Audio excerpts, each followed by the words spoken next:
Nats Chat is brought to you by Walters. Walters is your spot before and after the U.S. women's national soccer team's match against Nigeria. Match begins at 6 p.m. on Tuesday, September 6th at Audi Field. See if he runs again. 1 ball, 2 strikes. The set, he does not. The pitch swung on, hit in the air to deep right. Back goes Haniger, way back to the warning track. He leaps, and he cannot get it. It is gone. It is gone. Goodbye. Bang, zoom. Ildemaro Vargas with a 2-run homer to give the Nationals the lead once again here in the 9th inning. It's his 3rd home run, his 2nd as a National. It's now the Nationals 3 and the Mariners 1. Cade Cavalli pitched on Friday. We're excited. He's going to come. He's checked a lot of the boxes. With that being said, like I said, with all our young guys, is part of the process is patience, right? And so we're going to get him up here and get him going and see how he does. But he's done well and Rochester really well, as the numbers will indicate. But we'll get him up here, and like I said, he'll get an opportunity to start here for us the last 5-6 weeks of the season. And welcome to Nats Chat for Thursday, August 25th, 2022, along with MASNsports.com Nationals insider Mark Zuckerman, who is at T-Mobile Park in Seattle. I'm Al Galdi, host of the Al Galdi podcast. In a Nats season in which there has been so little to get excited about, it is time to get excited. That for which we had been yearning and pleading and begging finally is happening. The Nats are calling up their top pitching prospect, Cade Cavalli. The news broke on Wednesday afternoon. He will be making his major league debut on Friday night, home to the Cincinnati Reds at 7. The Nats took Cavalli with the number 22 pick in the 2020 MLB draft out of the University of Oklahoma. He is currently the number 58 prospect in baseball per MLB Pipeline. And their on Friday night will be an excitement and energy, the likes of which we haven't had at Nationals Park often, if at all, this season. So exciting news, big news. It is great to be with you to talk about it right now. And oh yeah, it's nice to be able to talk about a Nats win. The Nats won at the Seattle Mariners 3-1 on Wednesday behind the oh-so-clutch hitting of Ildemaro Vargas. Mark, when it rains, it pours, and when it's sunny, it's awfully bright sunshine. That was some Wednesday for the Nats. Yeah, even in Seattle, the city of clouds. Beautiful, bright day, especially for the Nationals. When you said we finally got the news we've been waiting for all year, I thought you were referring to Ildemaro Vargas producing a go-ahead homer in the top of the 9th. I guess that's not what you were talking about, although, at least in the moment, that felt just as significant, at least for the purposes of this game. You know what? This wound up being a pretty good West Coast trip for the team. First of all, they went 3-3 and got some really good pitching. They only gave up 13 runs in 6 games on this trip against 2 playoff contenders. So you had that. They're playing a better brand of baseball, and now you're coming home to really the most exciting development in a long time. At last, we have the debut of their top pitching prospect. It's not going to be Strasburg. This isn't quite the same as that. We'll get into what is reasonably expected of Cade Cavalli. But all year long, we've known this was a losing season. We've known this is about rebuilding, and you're just waiting. Okay, when can we actually start seeing the fruits of all this? I think fans can accept losing if you're watching young players who are part of the future on the field doing it. Well, on Friday night, it looks like you're going to have Cade Cavalli on the mound, Keibert Ruiz behind the plate, C.J. Abrams at shortstop, and Luis Garcia at second base, assuming he comes off the IL, which is the intention. And then, as September plays out, you're probably going to see a rotation of Cavalli and Josiah Gray and Mackenzie Gore, who threw off a mound for the first time before this game in Seattle. That's a lot of positive developments involving young guys. That's what September is about for this team, no doubt about it. You said it's not going to be Strasburg, and it probably will not be. The Nats, by the way, are branding Friday night as a Cade Day, as the Nats, shortly after the news became official, had a tweet that was out promoting buying tickets to Friday night. And by the way, I have no problem with that. You do what you need to do to sell tickets these days. But I will say this. I think Cade Cavalli's major league debut is the biggest major league debut for a Nats pitcher since Strasburg.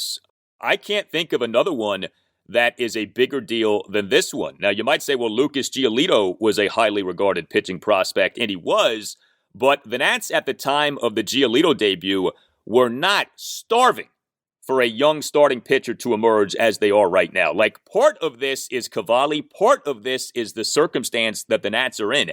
They are in dire need of Cade Cavalli panning out, and so I think there is a particular focus on him and what he is going to do and what he could end up becoming for the team. Like, I think in a lot of ways, there's more pressure on the team than there is on him. Like, on him, there's pressure, yes.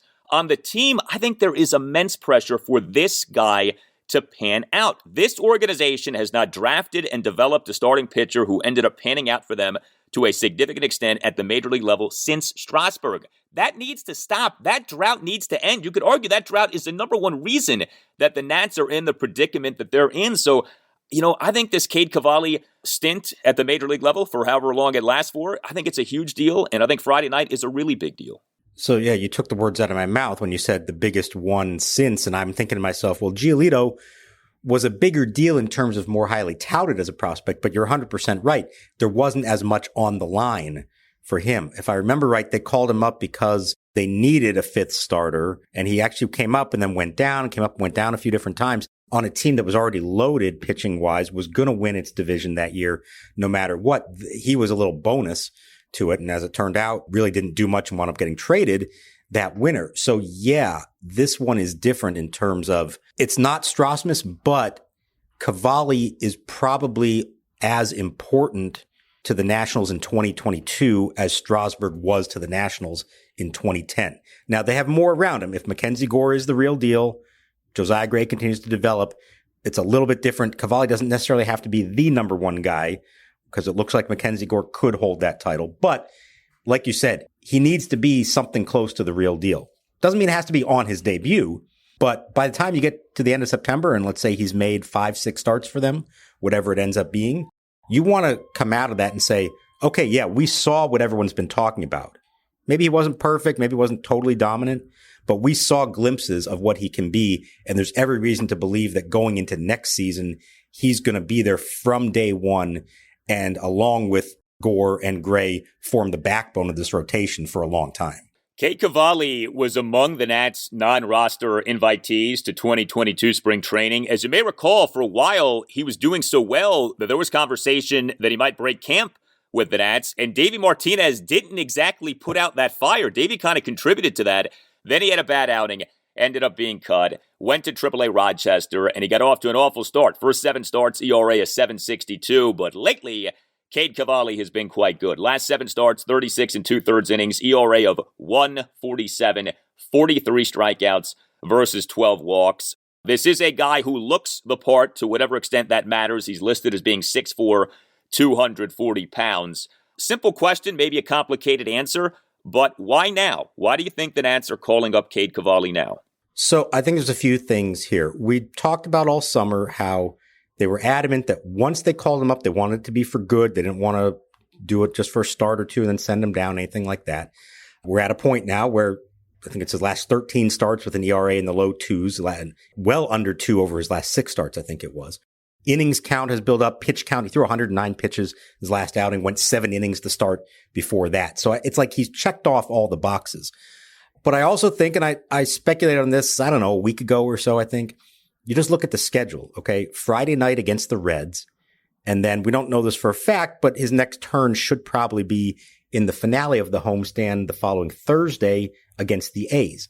Doesn't mean that he's guaranteed to dominate those teams, but those are 2 non-contenders. I think back to when the Nationals had Strasburg debut against the Pirates. He probably would have blown away anybody that night, but it was a good, favorable matchup for him. So you're doing it at home and the first 2 starts against lesser teams before you then get to September, at which point they're going to be playing a whole lot of NL East contenders.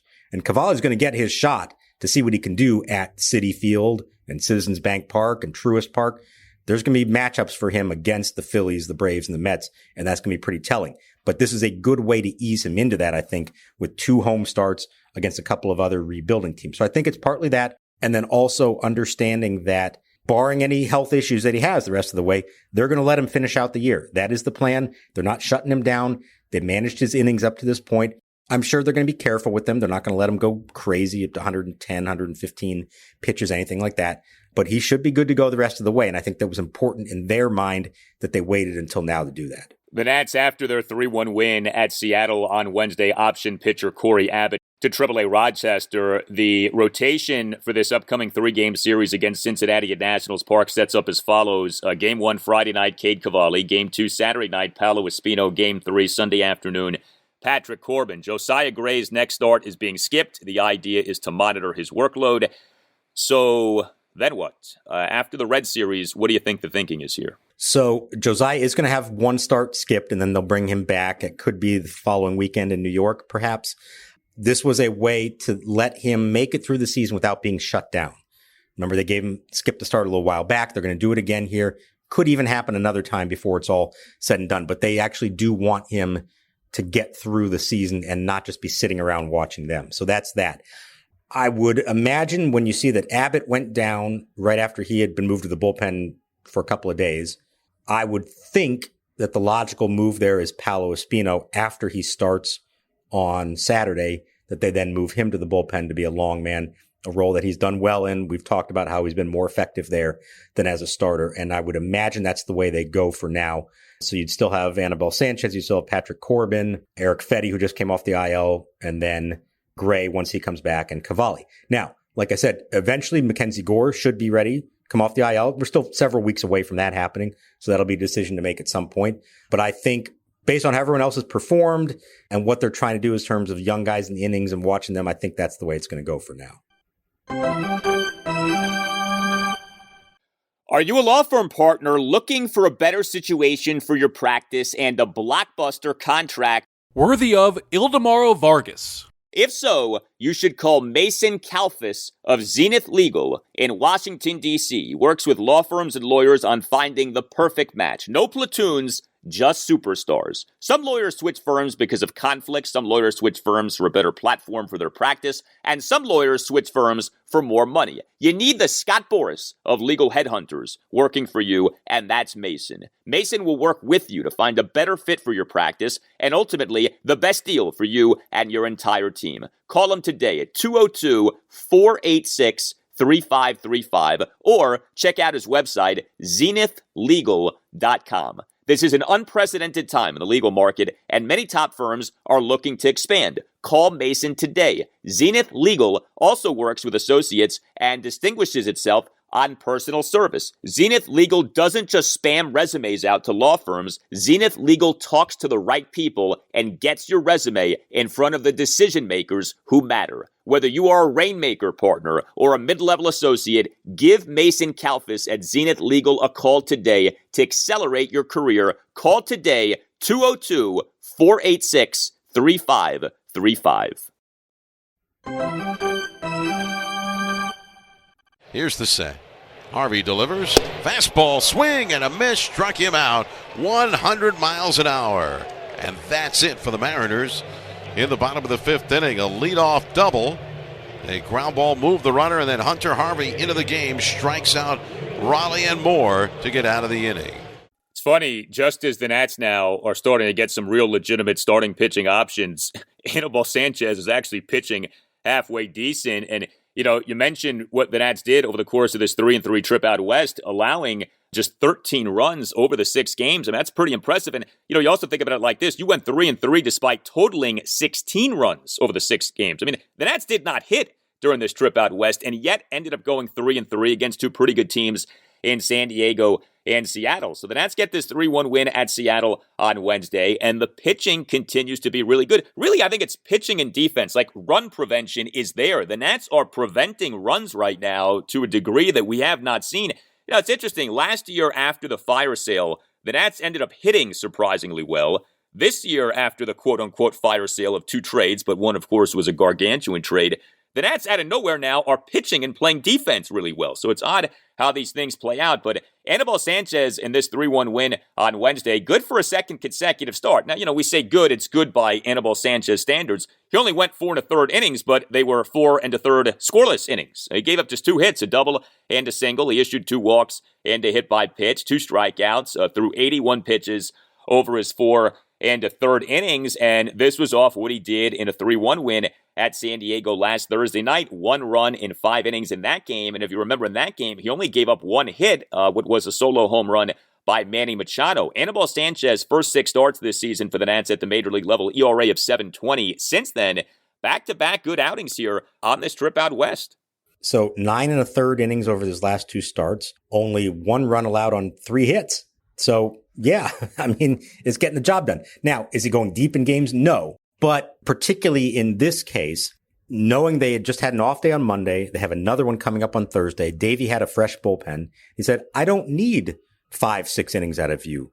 Get me to a point where we are in the game, and then I'm going to go call on our relievers. And I thought it was a really kind of savvy move, the kind of thing that if they were in the middle of a pennant race, you'd make a bigger deal out of than the fact of where they are right now. Bringing in his flamethrower, Hunter Harvey, in the 5th inning with a runner on third to get out of a jam. And that's exactly what Harvey did. Back-to-back strikeouts. He hit 100 miles an hour on his last pitch. I thought that was a really effective use of him there by Davey. And I know for all the fans of pitcher wins that they're frustrated by that because Anibal could not qualify at that point for a win, even though they were ahead 1-0. It's now 41 straight games in which the national starter has not earned a win. But I think the last week should have shown everybody that pitcher wins are not the best way to determine pitcher performance because they have been getting strong starting pitching over the last week, even though none of them have actually had a W next to their name. Yeah, I mean, I think that streak for the Nats is reflective of the reality of the starting pitching not being good. But yeah, I mean, pitcher wins is maybe the single most meaningless stat in sports. I don't know. You'd have to think about like what is more meaningless than that, but it certainly is up there.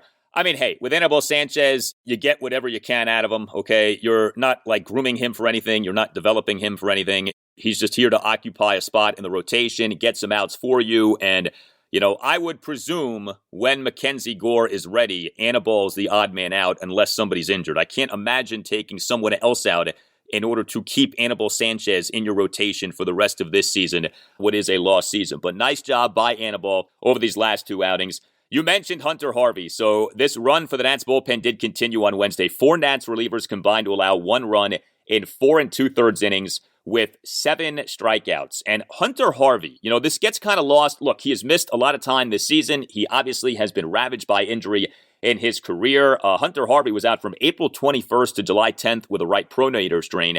But Hunter Harvey now for the Nats, 20 2/3 innings, 23 strikeouts, and a whip of 0.97. He comes into the game, bottom of the 5th, runner on third, 1 out, Nats up 1-0, gets those back-to-back swinging strikeouts. This is a guy who the Nats claimed off waivers from San Francisco in March. We know that he's always had the talent. It's always been a matter of staying healthy. But it's funny with him, it's been around a long time. This is only his age 27 season. He's not nearly as old as people may think. He was a first-round pick in 2013. He still is in his 20s with years to go until his 30s. He costs you nothing. I mean, to me, keep him around for next season. If somehow, you know, you capture lightning in a bottle and he stays healthy, great. But even if he doesn't stay healthy, even if he only gives you, say, 40 innings in a season, those could be 40 quality innings. He is a strikeout guy. He has been throughout his career, and we're seeing that here during his run with the Nats. Yeah, so look, we said all along with him, you can't count on anything because he gets hurt all the time. But when he's been healthy for those few moments during his career, he's been very good. He came into this game with a career 3.30 ERA in 47 games, a career whip under 1.1, more strikeouts than innings pitched, only 6.8 hits allowed per 9 innings. This guy has been very effective. And right now, it's probably the best sustained stretch of his professional life because he's been able to stay healthy. But he's throwing gas in a way that very few Nationals relievers have thrown over the years. So he provides something that they have not had hardly at all. Are we sure he's going to hold together physically? No, you have no way of knowing that. You can't count on that. But you keep him around as long as he is doing that. He's under team control. He's still young, like you said. If he could get through this season and avoid the IL again, that's a huge win for him and a big win for the organization. We've talked about how they haven't had a lot of wins this year in terms of like the signings and trades and just things that you said at the end of the year. Well, this guy turned out to be better than they thought he would be. This has the potential to be a big one for them if he can somehow stay healthy and keep pitching like this. He's done a nice job, and he certainly did a nice job on Wednesday. Victor Arano, 1 1/3 scoreless innings, 2 strikeouts. Carl Edwards Jr., 1 run, 1 1/3 innings. Gave up a game-tying 2-out solo homer by Julio Rodriguez to left field to tie the game at 1 in the bottom of the 8th, but the Nats came back with 2 runs in the top of the 9th, and Kyle Finnegan notched a 4-out save, 1 1/3 scoreless innings. He did run into some trouble in the bottom of the 9th, gave up a leadoff double to Eugenio Suarez, issued a 2-out 4-pitch walk of Adam Frazier, but the job ultimately was accomplished, and the Nats bullpen capped off a really nice run here for Nats pitching out west.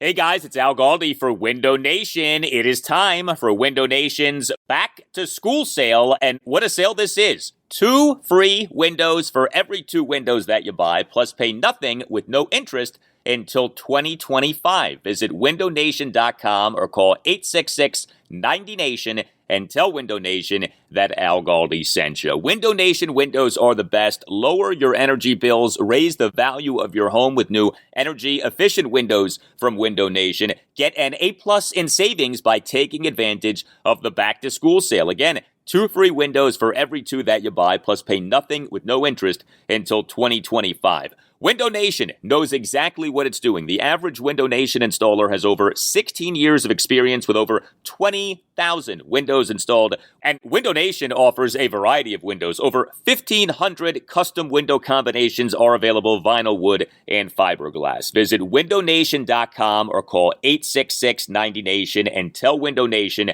that Al Galdi sent you. And ask for the back-to-school sale. Again, buy 2 windows, get 2 windows free on any style of new window from Window Nation, plus pay nothing until 2025. That's windownation.com or 866-90-NATION, windownation.com or 866-90-NATION, and tell Window Nation that Al Galdi sent you. Now a word from our sponsor, BetterHelp. The way I take care of my mind is daily exercise. It is essential for me. There are plenty of ways to support a healthy brain, like learning a new language or taking power naps. There's also BetterHelp online therapy. Everyone I know who does therapy swears by it. It feels like all I hear these days is how you have to start doing therapy. BetterHelp is online therapy that offers video, phone, and even live chat-only therapy sessions, so you don't have to see anyone on camera if you don't want to. It's much more affordable than in-person therapy, and you don't have to fight traffic or look for parking. Our listeners get 10% off their first month at betterhelp.com/natschat. That's better, HELP.com/natschat. Third baseman Vargas towards shortstop. Here's the set and the pitch. Swing and a drive to deep center. Robles going back, shading his eyes. He's on the warning track. He makes the catch! He makes the catch! And bang, zoom, Curly W's in the books. A drive to the warning track in deep center on the first pitch. And Raleigh made a bid and had the fans on their feet. Now they can turn and head for the exits as the Nationals empty out of their dugout onto the field to celebrate a victory and a split of this series in Seattle. Now, we mentioned the hero of the day offensively for the Nats, Ildemaro Vargas. There are so many things about what Ildemaro Vargas is doing right now that stand out. First of all, this is a guy who is known for his defense, not his hitting, okay? Second of all, this is someone who the Nats brought on board only to replace someone who really hadn't played much for them this season, A-Ray Adrianza. Ildemaro Vargas is kind of like the super utility man replacement for A-Ray Adrianza, who was traded away by the Nats the day before trade deadline day on August 2nd. Third of all, Ildemaro Vargas is an older player, age 30 season. He's not someone who you look to as any kind of a potential building block or anything like that. And then fourth of all, he has replaced Maikel Franco as the everyday third baseman, who for the longest time this season, it felt like it was set in stone that Maikel Franco had to be the Nats' every game third baseman. Vargas on Wednesday, 2 for 4 with a 2-run homer and a single. In that 2-run ninth, he had a tie-breaking 2-run homer with 2 outs to right center field on a 1-2 pitch for a 3-1 Nats lead. He earlier in the game, top of the 5th, had a single to right field on an 0-2 pitch. I said to myself, all right, Vargas seems to be hitting pretty well. What is he doing this season as a batter for the Nats? He has an OPS of 804. I couldn't believe that when I saw that. He's been one of their better batters here over the last few months. This is really shocking what he's doing offensively. If you just look at since the trade deadline and say who have been their best position players, I think there's a case that's Joey Meneses number 1 and Ildemaro Vargas number 2.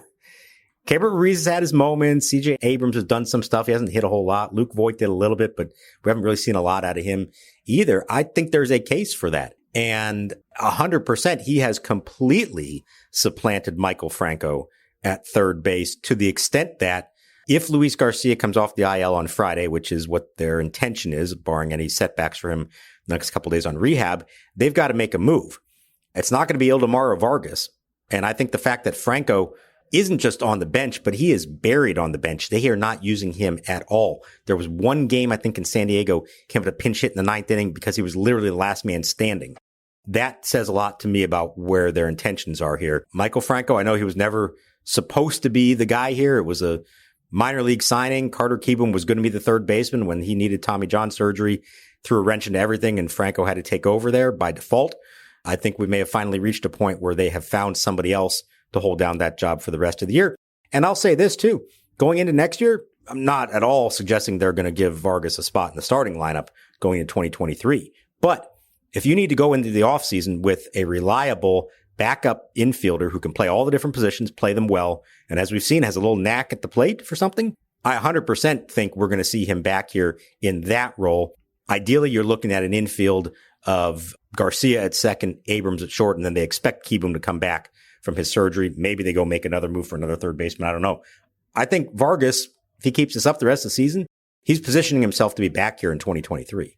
Yeah, I mean, he can be what I think Alcides Escobar should have been, which is like your super utility man for the following season. Because this may be Alcides Escobar 2.0, and the magic is gone next season for Vargas, although he is younger, and it's a little different for him versus what it was for Alcides. But yeah, he's on a nice run, and maybe this ends up being a win for the Nats front office. The Nats signed Vargas as a free agent this past May, so here's a guy you got off the scrap heap, and he's producing for you quite nicely. I mean, going into Wednesday, Vargas had accumulated 0.4 wins above replacement per Baseball Reference over 17 games as a Nat. That's a lot of WAR to have totaled over 17 games, and that's only going to go up with what he did on Wednesday. So really nice job by Ildemaro Vargas. Also for the Nats in this game was a run in the first inning. Yeah, the Nats are allowed to do this. Score early in games. They have not done this often this season. Certainly had not done this often on the road trip, but they did do this in this game. Top of the first, 3 consecutive one-out singles. Joey Meneses, Luke Voigt, and Nelson Cruz with the RBI single to give the Nats the 1-0 lead. You also had Keibert Ruiz in this game, getting on base twice. He had himself a double and a walk, what was the Nats' only walk in the game. So, look, the Nats continued to not hit. They, in this game, only had 3 runs, had 9 hits, 7 of which were singles, only drew the 1 walk, 11 strikeouts, 1 for 6 with runners in scoring position. This is how it's probably going to be the rest of the season, barring some unforeseen offensive eruption. So if they're going to win, it's going to have to be with pitching and defense. Neither has been a strength this season, but each has been a strength lately, and we saw that on this road trip. So you mentioned how the pitching has been better, and I think it goes hand in hand with the defense. And let's look at what's changed over there. You have Vargas now at third base.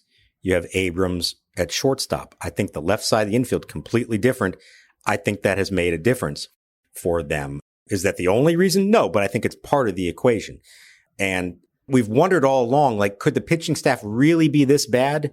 Or are they hurt by the fact that just not enough balls that are put into play are being converted into outs by the guys behind them, especially when you have some starting pitchers in particular who are not high strikeout guys. So I think it does make a difference, and I think that's been a big part of it. They looked really good this last week. They're going to face, like we said, a couple of other rebuilding teams in the Reds and A's, so you would hope they could maybe keep it going. The real test comes after that. You have a road trip to the Mets, the Cardinals, and the Phillies, and then a bunch of games against the NL East down the stretch. That'll be the true indicator of, have they turned a corner there? Is this actually different, or is this more a function of who they've been playing? The other thing that's kind of interesting with the schedule right now is the Nats do have a good number of off days. The Nats' schedule over the first few months was, first of all, heavily featuring good teams. We talked about that. But the other thing was, the Nats had very few off days earlier in the season. For the longest time, if you looked at team leaderboards, the Nats had 2 or 3 more games played than most other teams in the majors. And obviously, at the end of this thing, they're all at 162, so it all evens out. And the Nats, they had the off day on Monday. They have an off day on Thursday. They then have another off day coming up this coming Monday. So they're kind of getting a breather here a little bit. And I do think that that's part of why we have seen Davey be pretty aggressive with the bullpen lately. 5 relievers in this game, 5 relievers in that game. You yank Anibal Sanchez after 4 innings and change, that kind of a thing. So I think that that's helping too.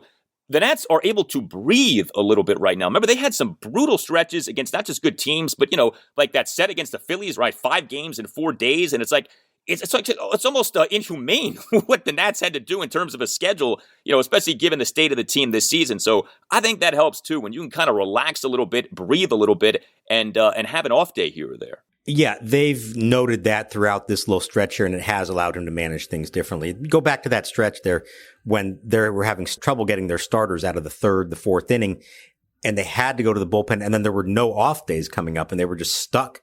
There was nothing they could do. They're finally in a position where they're getting better quality starting pitching, and because of the off days, they can go to more relievers and not worry about the workload, and it worked to perfection, I think, on Wednesday. Now you can hit the reset button again and go into the weekend and do whatever you want for a 3-game series against Cincinnati. Yeah, it's interesting, too, because MLB released its 2023 schedule on Wednesday. And, that's what MLB does, right? On a random Wednesday in August, puts out the schedule for the next season. But in looking at the Nats schedule, you're not going to be coming off a lockout next year. You're not going to have this rushed, condensed schedule. And so you look at the Nats schedule and you see, not every week, but in many weeks, an empty white box. You see off days. Like, it's a more normal schedule. It's much more of a manageable schedule. This schedule this year, because everyone insisted on doing the 162, because everyone wants to make every last nickel and dime. And hey, God bless them for that, but there's a price to be paid for that in terms of lack of off days. I think this will be good next year. You have a more proper schedule instead of like trying to jam in all these games into a tight period of time. I think that has worked against the Nats this year, especially again because they're a bad team. If they were a better team, a deeper team, it'd be different. Given their state, this was not a good season in which to have this condensed schedule. No, the other thing that's going to stand out when you look at that schedule for next year, and we'll feel it next year, this is the first time now that everybody plays everybody else in baseball. They will face every American League team for the first time next year. Half of them come to DC, the other half they go on the road. And what's that at the expense of? Division games. Instead of playing 19 games against every team in your division, they're only going to play 13. For this team in this division, what we've seen from it this year, I don't see how that cannot help the Nationals out in 2023. You're going to see the Braves a couple times early, I think again in maybe June, and then you don't see them again till end of September. Things like that. It's not going to feel like they're just constantly playing NL East teams the way that at times this year it has felt. Yeah, I don't know what to make of the Nats being so bad against the National League East this season. Like, I don't know how much of that is just kind of random and flukish. I mean, especially given that they've been particularly bad against the Marlins versus how much of that is the state of the NL East. The NL East is better. There's no doubt about that. But like, okay, next year, you're going to end up playing, the Yankees. You're not playing the Yankees this year. So like, I don't know if it works in your favor or not. I don't know if next year, if you played the Marlins 19 times, you're going to end up being owned by them the way you've been owned by them this year. I don't really understand why that's been the case. It is perplexing, though, because if the Nats didn't play National League East games this season, they'd be a borderline playoff contender, if you can believe that. The Nats actually have been okay against other divisions. They just have been dominated by the National League East. But yeah, I mean, no more do we have 19 games against every team in your division. I mean, that is a big change. It is. They have played very respectable against everyone else, and particularly out west. They've had a nice season out west. This is actually the last trip they make out here, which I know you and Tim are happy about. No more late nights on the East Coast for you recording and editing these things. But they have played much better in California and state of Washington than they have on the East Coast. All right, Cade Cavalli, Friday night. This is the last time we'll chat on this podcast anyway, prior to the game on Friday night. How long do you think Cade Day ends up lasting for against the Reds on Friday night? Oh, boy. I remember years ago I had to predict what Strasburg was going to do in his debut, and I purposely set the bar very low, set the expectations low, and then he can only exceed them. And then he winds up exceeding them by a ridiculous amount. I will say this. I think it's a good matchup for him against the Reds. I think they did that on purpose. If he can keep the pitch count relatively low, and he's going to do that by throwing quality strikes. A lot of his success has come from breaking balls that are out of the zone that he gets them to chase. Good hitters won't chase those pitches, and that's where he gets into trouble sometimes. If he can get them to chase a little bit or keep enough of those pitches in the zone or looking like they're going to be strikes, I think he has a chance to be pretty successful. But I also know they are going to be careful with him. This is the first of 5 or 6 starts for him probably. They want him to make it all the way through the end of the season. So I will say 5 innings, 2 runs with 7 strikeouts, maybe 3 walks, pitch count around 90 or so. And I will say, this will be fitting, that the streak will end and Cade Cavalli will be the Nationals' first starting pitcher to get a Curly W since July 6th. Wouldn't that be great if Cade Cavalli in his first major league start snapped that drought? My preseason prediction was that Cade Cavalli on the final day of the Nats regular season would prevent them from losing 100 games. I don't think that that's going to happen. Maybe he can prevent them from losing 110 games. Maybe that's the way to go. But yeah, I think your prediction makes a lot of sense. You know, I'd say, I don't know, just to be a little different, 3 runs, 5 1/3 innings. He has issued some walks, so I think that would be something to keep an eye on. You know, do the walks drive up the pitch count on Friday night? But this is going to be fun. This will be a game with true meaning, true purpose, and we're all excited and certainly all rooting for Cade Cavalli. Before we go, want to give a quick little shout out. I was really impressed. There were a lot of Nats fans in the crowd here in Seattle. You don't expect to see that this far away from home. You could tell them all the people in red in a crowd in a stadium that is dark green seats and an opposing team that wears blue. So you could definitely see all the red. And I want to particularly say thanks to a couple of loyal listeners of ours, David Janis and his son, Aiton. They contacted Tim and Tim got the message to me they were going to be on this trip. They actually saw a game in San Diego, then went to Dodger Stadium and saw a game, and then came up here to Seattle to see this game, and they finally got to walk away with a win. So thank you, David and Aiton. It was great to meet you. And it's been very cool, as we've talked about, to see listeners of ours, not just in home games, but literally all around the country, all around the major leagues. It's been a very cool thing to see.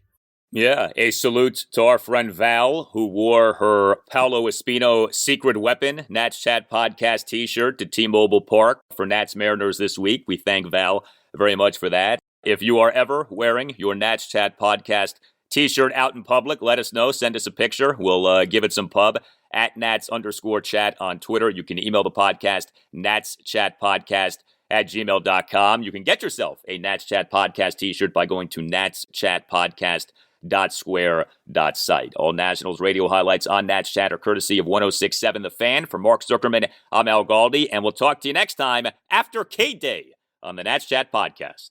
With the 22nd pick of the 2020 MLB Draft, the Washington Nationals select Cade Cavalli, a right-handed pitcher from the University of Oklahoma.